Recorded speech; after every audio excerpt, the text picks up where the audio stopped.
Gracias por continuar con nosotros en Infórmate BX Primera Emisión. Estamos en su espacio de entrevista correspondiente este lunes 4 de abril del año 2016. El tema que vamos a poner a su disposición esta mediodía es estado de emergencia en centros penales. Ya está conmigo Rodrigo Ávila, diputado del Partido Arena. Diputado, bienvenido.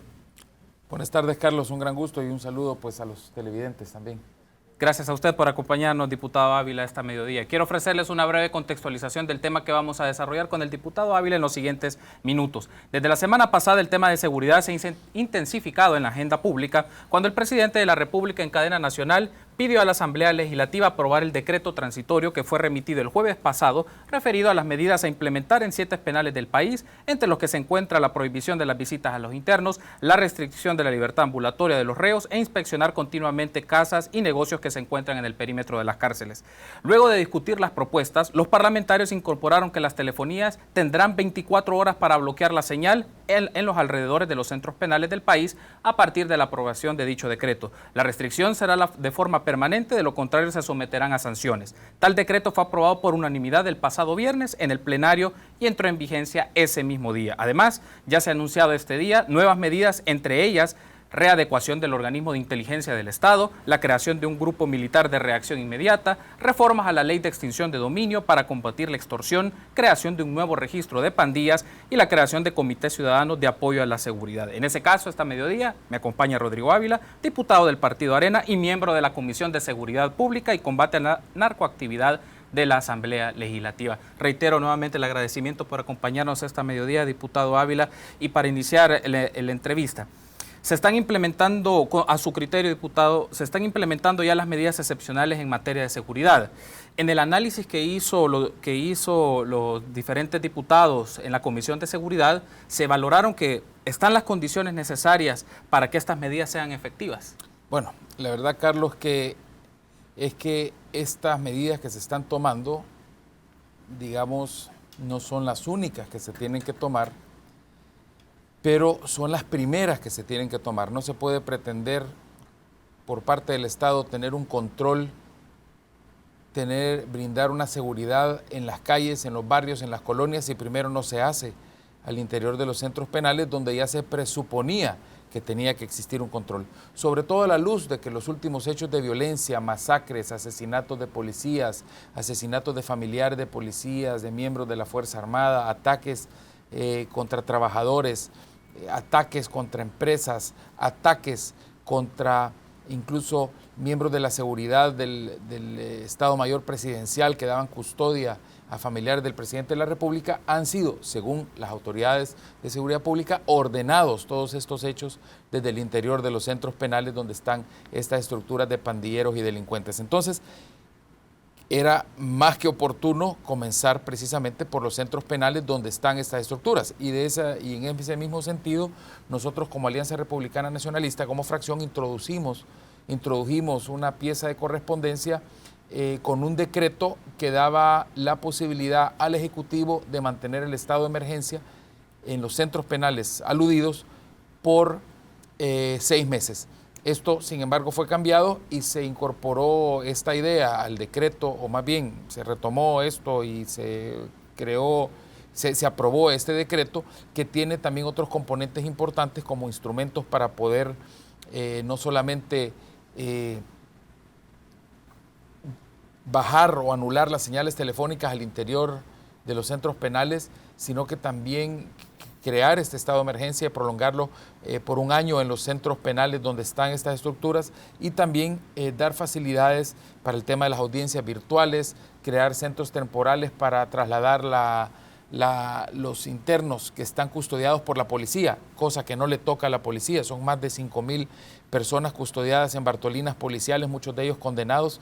Esto desgasta a la institución policial de una manera tremenda porque son más de 600, casi 700, según me decían, policías que están empeñados en darle cuidado y resguardo a estas personas que no deberían de estar haciéndolo. Estos policías deberían de estar patrullando y, por supuesto, el tema de la declaratoria del estado de emergencia, el tema de las audiencias virtuales también, o sea que son una serie de factores importantes y dentro de esto uno lo que hay que destacar es que a todas luces los celulares, los chips, las laptops, los tablets, todos esos aparatos no entran caminando solitos. al interior de los centros penales. O sea, hay un nivel de complicidad de personas que laboran en los centros penales, inclusive, desgraciadamente, ¿por qué no decirlo?, custodios, muchos de ellos quizás por la amenaza y otros porque ya se han hecho cómplices de todo esto. Y se ha dado también en este decreto especial un capítulo que va a dar instrumentos para las autoridades de centros penales para poder separar del cargo de manera expedita a quienes estén incumpliendo con su labor y estén cometiendo delitos. Hacía la interrogante por el tema de la efectividad en estas medidas que va a implementar el gobierno con otras que se van a ir presentando en el transcurso de los días por una realidad. La infraestructura de los centros penales no está con las condiciones, hay hacinamientos y por otra parte, usted lo ha mencionado, el tema de infiltraciones del mismo personal penitenciario. Como Arena tiene una propuesta con respecto al tema de depuración y otra particularmente a las condiciones de centros penitenciarios. Bueno, ya se aprobó hace más o menos 3 semanas, se aprobó un decreto precisamente para brindar una herramienta a nivel de lograr desaturar los centros penitenciarios, dándole una salida a aquellas personas con enfermedades terminales, reos que ya tienen avanzada edad, personas que son catalogadas como que no son de peligrosidad, para precisamente ir de alguna manera descongestionando los centros penales. Por otro lado, Carlos, en este decreto que se ha aprobado se da la posibilidad de crear centros de internamiento provisional para precisamente descargar toda esa presión y hacinamiento en las cárceles ordinarias.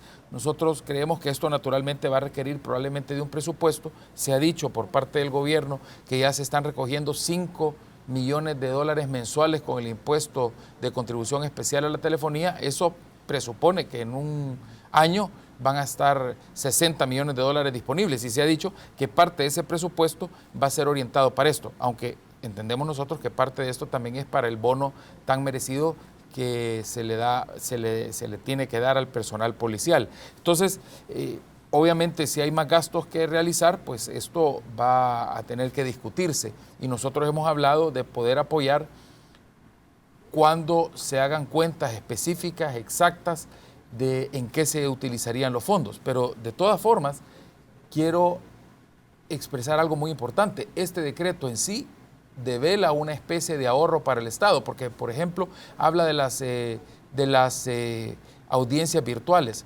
Actualmente las audiencias se pueden realizar de una forma en la cual no van a tener que salir de los centros penales estas personas, sobre todo los internos, sobre todo para aquellas audiencias que son, digamos, de cajón, las que son de puro trámite.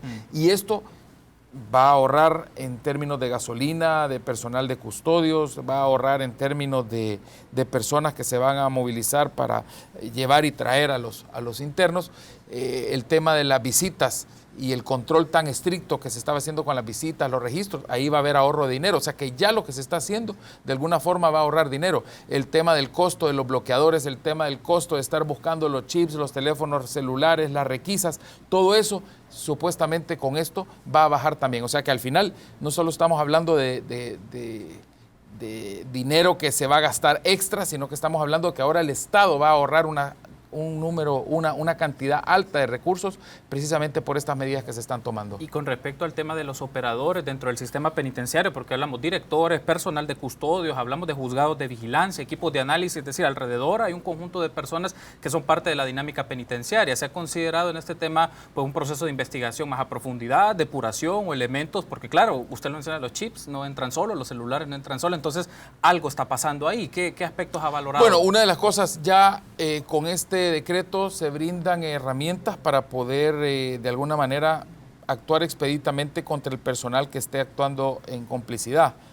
Pero por otro lado, el hecho de restringir las visitas, el hecho de restringir las audiencias, el hecho de limitar la visita íntima y esas cosas no tiene una razón de ser mezquina o que aquí lo que se pretende es causarle un daño a los internos. Aquí lo que se pretende es precisamente limitar todas las posibilidades para que entren al interior, para que ingresen al interior de los centros penales todo ese tipo de aparatos, los chips, cargadores de teléfono, etcétera, etcétera. O sea que esto es parte de un esfuerzo integral que se tiene que hacer, justamente acompañado con el esfuerzo de las señales que hoy por hoy pues tendrán que ser rebajadas en los alrededores, o más bien en el interior de los penales.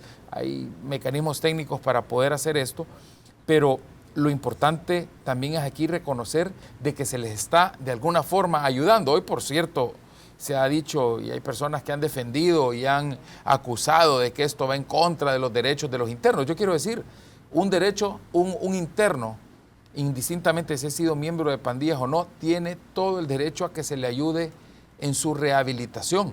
Y hoy por hoy es casi que imposible pedir que se rehabilite a una persona que es miembro de pandillas, que está en estos penales donde están exclusivamente los pandilleros, porque ahí el esquema es de crimen, el esquema al interior de estos centros penales es de continuar con las extorsiones, de seguir organizando a las pandillas, de ordenar homicidios, masacres desde el interior. O sea, una persona difícilmente se va a rehabilitar en esas condiciones. O sea que al final, hoy restringiendo todo este tipo de cosas, logrando disminuir el impacto de las actividades criminales al interior de los penales, se les está incluso haciendo una ayuda, se les está colaborando a esas personas para que se rehabiliten realmente. Y por otro lado, esto va a ser un elemento importante para la reversión del encarcelamiento discriminado de miembros de pandillas, porque nadie, hoy por hoy, muchos pandilleros incluso motivaban que les capturaran tirándole una pedrada a un patrulla de la policía o buscando una confrontación verbal con la policía,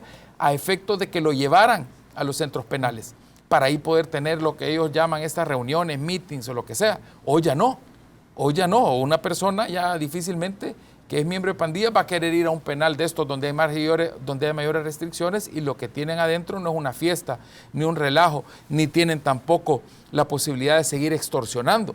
Los parientes de muchos de estos pandilleros, por supuesto que están reclamando, porque bien es sabido, Carlos, que muchas de estas familias, muchas de estas personas, tristemente, viven de las extorsiones.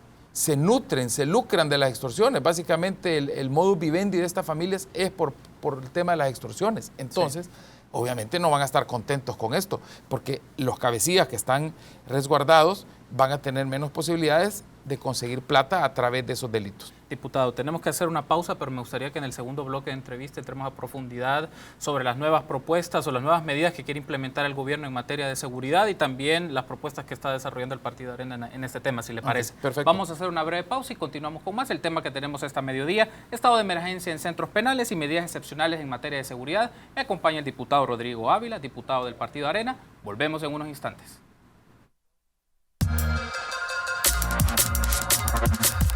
Gracias por continuar con nosotros en Informa TVX Primera Emisión. Estamos en su espacio de entrevista este lunes 4 de abril. Me acompaña el diputado Rodrigo Ávila del Grupo Parlamentario de Arena.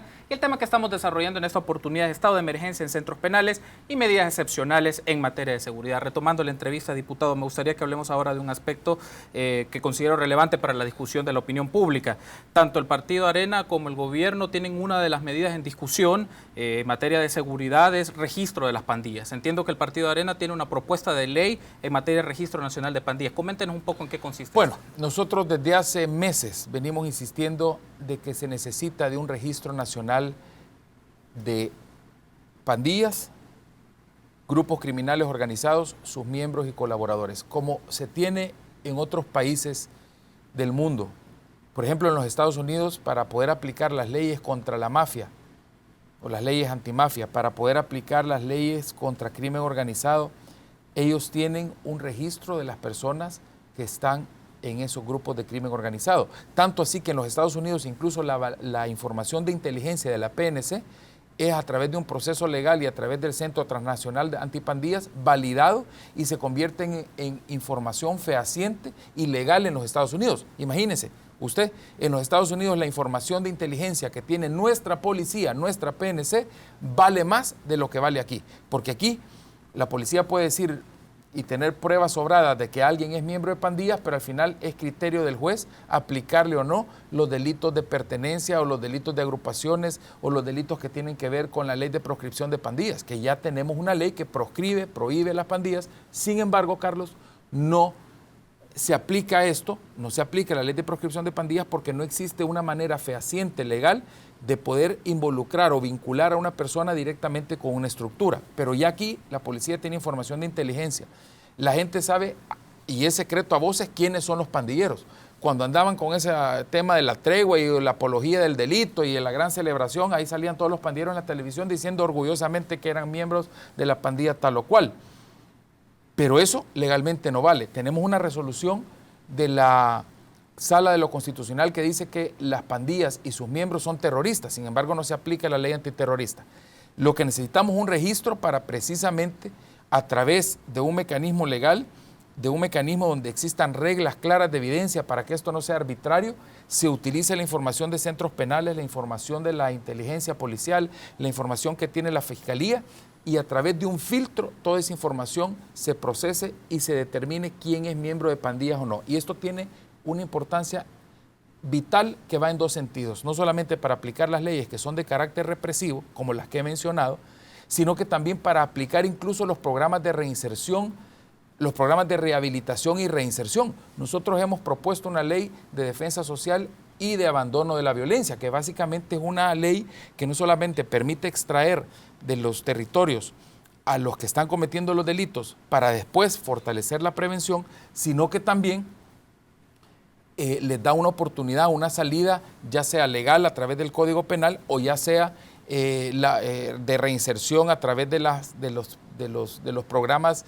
de reeducación y rehabilitación que esta ley propone, que se basa en la Constitución de la República, en el artículo 13. Para eso, para poder inclusive promover estos beneficios o estos programas de reinserción, de rehabilitación y reinserción, el Estado tiene que saber y tener claro cuál es la población objetivo, en este caso para poder beneficiar.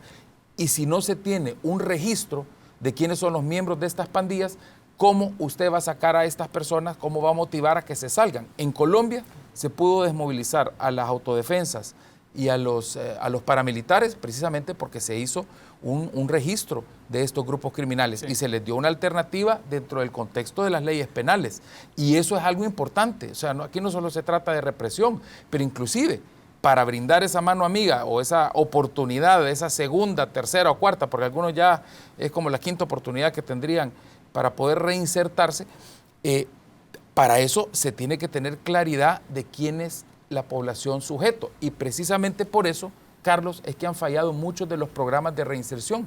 Por eso es que han fallado muchos de los programas que se han realizado aquí desde hace muchos años, porque no se tiene una claridad de quiénes son los miembros que hay que extraer de esos grupos y quiénes son, inclusive, aquellos que sin serlo todavía están en un riesgo o en un peligro de ser reclutados para formar parte de estos grupos. Esa es una ley que ahí está, la ley de defensa social, y el tema del registro nosotros lo hemos propuesto desde hace muchos días y estaremos ya presentando lo que es formalmente el proyecto de ley. Respecto al registro, diputado, dos elementos. El primero, no se corre el riesgo de discrecionalidad del Estado de poder capturar a cualquier persona que no necesariamente está vinculado, el primer punto. Y el segundo, en este tema de este registro también se puede ver las conexiones de las pandillas con otras estructuras criminales. Por supuesto. Lo manejo en estos dos aspectos porque en uno, sobrepasarse de las atribuciones del Estado de poder capturar a cualquier persona con discrecionalidad, y por otra, tal vez no necesariamente va a tocar a otros intereses económicos que están vinculados con pandillas. Es que ese es el tema.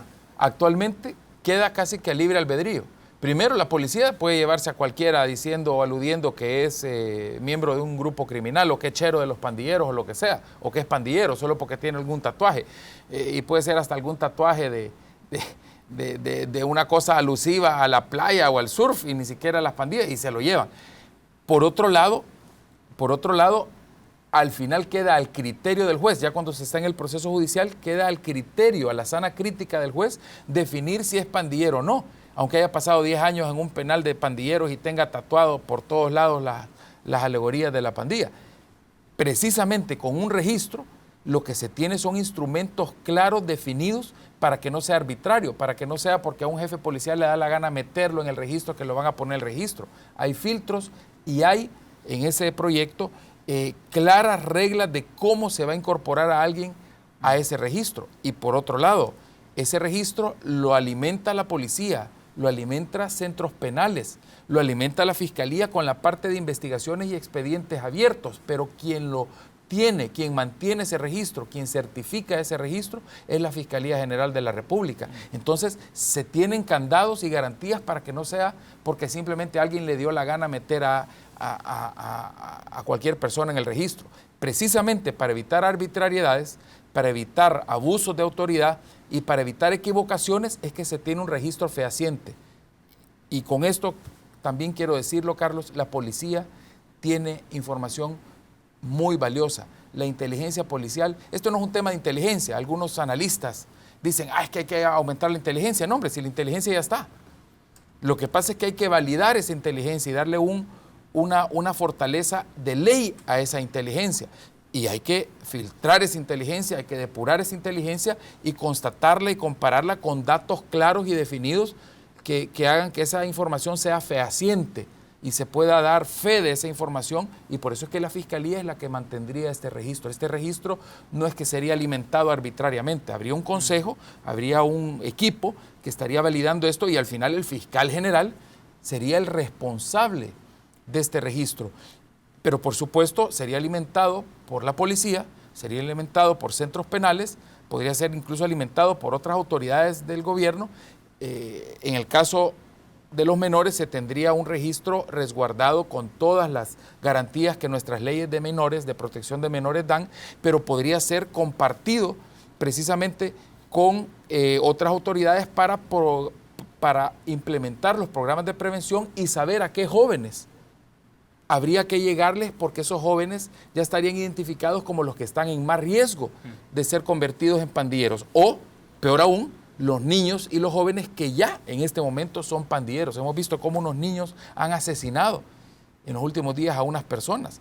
Y eso ya es algo que se mira comúnmente todos los días en El Salvador. Entonces hay que atender a los menores de una manera especial. ¿Y qué cosa mejor que tener un registro con los candados, con la legalidad y por supuesto con todos los formalismos que se requiere para poder aplicar las leyes que hoy por hoy no se aplican? Entonces, esto es importantísimo y quiero decirlo, Carlos, también en otros países, como en México, como en Europa, países europeos, cuentan con un instrumento de estos. No se puede combatir al crimen organizado si no se tiene definido quiénes son y cuántos son los involucrados en el crimen organizado, sobre todo aquí en El Salvador, que las pandillas son tan numerosas y en los últimos años se han multiplicado tanto. Es importante lograr saber quiénes son, y no únicamente para perseguirlos, sino que también para poderles brindar todos los programas de reinserción que se les quiere brindar. Ha mencionado que la información está, se dispone de información, que es diferentes fuentes, la policía, centros penales, organismos de inteligencia del Estado, la Fiscalía. Bueno, las comunidades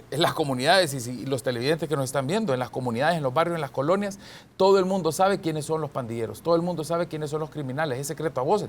Lo que pasa es que la gente no dice nada porque está muerta de miedo, pero eso es otro tema. Y para vencer ese miedo, precisamente necesitamos darle mejores instrumentos al Estado. ¿Requiere esta medida entonces de un registro, financiamiento adicional, o es algo que podría hacer el Estado ya con los recursos que dispone, el personal que tiene? O por ejemplo, pienso en equipo tecnológico, contratar personal especializado.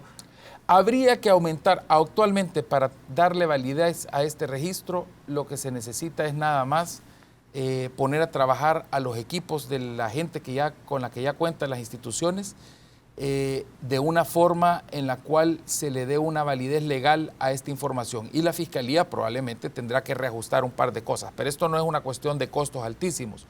Lo que sí nosotros proponemos es que a este registro, y varios diputados y en especial diputadas de Arena en el pasado han presentado mociones para que se tenga un registro del ADN. Aquí eso obviamente podría incurrir en algunos costos para el Estado. Si se suma a todo este tema del registro ya tecnologías más avanzadas como la tecnología del ADN, si se mantiene un registro de ADN, pero eso tampoco, Carlos, es carísimo. Un banco de ADN no es tan caro. Las muestras de ADN, mantenerlas no es tan caro. Lo que es caro es, por supuesto, es hacer las pruebas.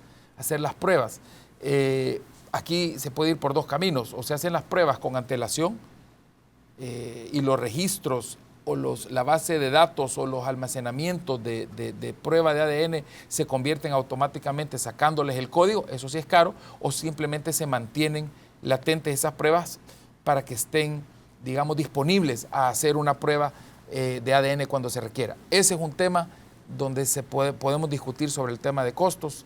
Se ha hablado también de otro proyecto interesante y varios diputados hemos estado hablando de eso últimamente, porque es un proyecto que viene desde hace mucho tiempo, inclusive de cuando yo fui legislador imagínese usted, en el año 2000, que es el tema de la creación de un Instituto Nacional de Ciencias Forenses. En Guatemala, el Instituto Nacional de Ciencias Forenses de Guatemala, el INACIF, ha dado muy buenos resultados. De hecho, yo como consultor internacional he trabajado en varias consultorías con el INACIF en Guatemala para organismos internacionales y ha dado muy buenos resultados en Guate.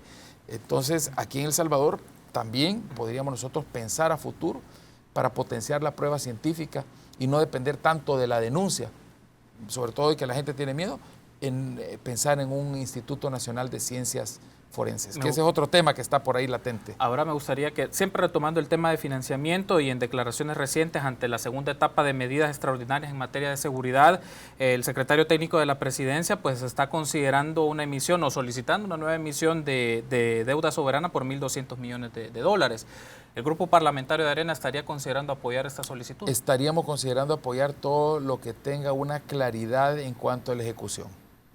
Y ahí creemos que no se tiene que aprovechar tampoco el momento,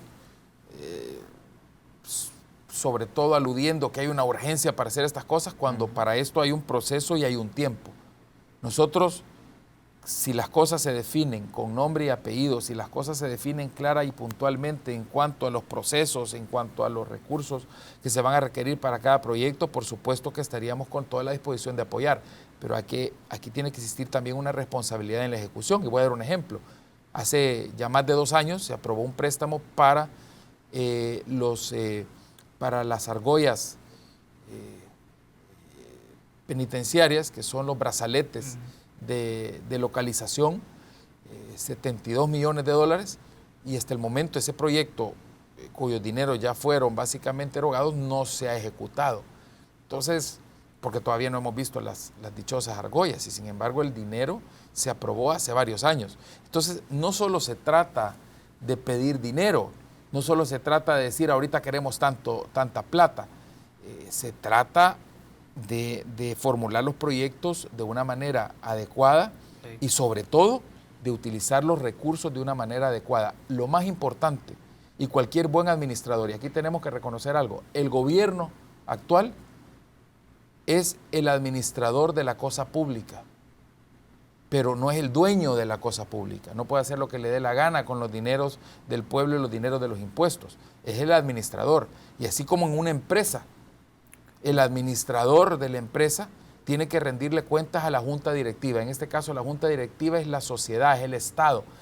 Y rendirle cuentas de las cosas que se hacen, cómo se ejecutan los dineros. Y un buen administrador, antes de empezar a pedir dinero a lo loco, lo que tiene es que identificar todas aquellas cosas que se pueden hacer sin necesidad de grandes recursos. Y por ejemplo, para el tema de los centros estos especiales temporales de resguardo, hay un montón de instalaciones del Estado, no solamente del gobierno central, de otras instituciones del Estado que están tiradas, abandonadas, y que pudieran ser utilizadas precisamente para estos efectos. Entonces, primero hay que hacer lo que se puede con lo que se tiene, y después hay que pedir dinero. Y ahí estamos dispuestos, si se hace esto de una manera responsable y se hace de una manera efectiva, eficiente, por supuesto que estamos dispuestos a apoyar. Pero hasta ahora es que el gobierno está cambiando de discurso, porque hace un par de semanas, 3 semanas, era distinto el discurso. Hoy, qué bien